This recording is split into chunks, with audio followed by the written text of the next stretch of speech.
right, so I remember one of my very first jobs after high school. Fresh out of high school, 18-year-old.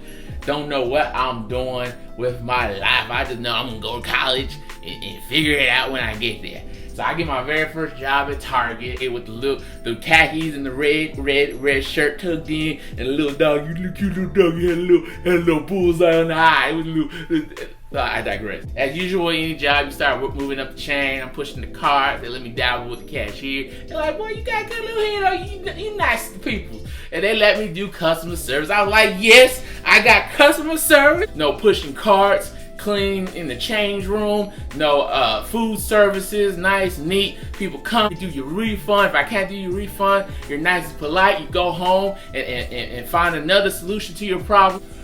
It didn't happen like that.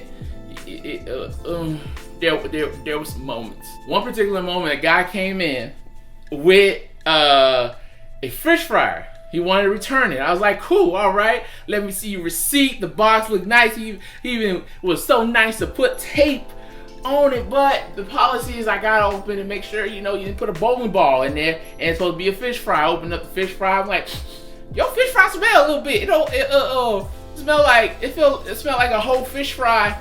It's happening. I opened up the box thing, and yeah, brother left the grease in the fish fry. Yes, the brother had the whole salmon dip in the fish fryer. I was like, my brother, I can't take this back. You kind of left something in there. He got upset. I mean, upset. I need to see your manager. The arms comes up. I need to see your manager. I'm like, oh, bro. Okay, let's calm down. Get the manager. Manager came in. He said the same thing. Like, dude, you got fish stick juice in the fish fryer. Like, what you want me to do? They're like, yo, you gonna take it back? Thing don't work. Blah blah blah. I was gonna clean it up if I was taking it back. We're like, we don't clean up, yo, man. It's like this is pre-COVID. We still don't want yo E. coli encrusted fish fryer. I mean, he was upset. Sometimes we could channel our energy so wrong.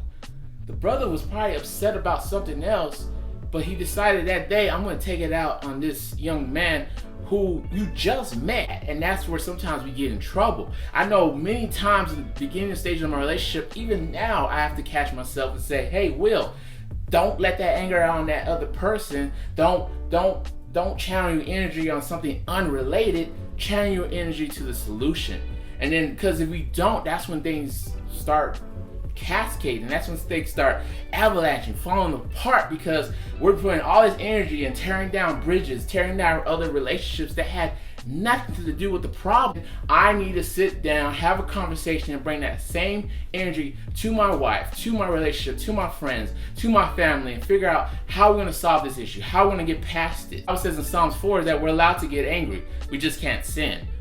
It also says, lay down and ponder your heart. Figure out what was really upsetting you and channel that energy to the problem so that you can solve it. There is so much power in the tongue. We can ruin so many things just by opening our mouth too quickly. In my counseling, I've seen students and other people where it's like, I wasn't really mad, I had something going on. I'm like, why did you take the anger out? Now you created more drama, you created more issue on top of the issue you have to still go home and deal with later. Now, I know sometimes it happens on the day of, you hit your toenail on the bed, or you got in a fight with your loved one right before you went out to work. So sometimes you don't have time to lay down and ponder. Sometimes you just gotta make a quick phone call like, hey, I know we just had that happen, but at lunchtime or when I get off, we're gonna settle that. Just something so that your energy is definitely filtered or channeled to the right situation. Right now, in the time that we're in right now,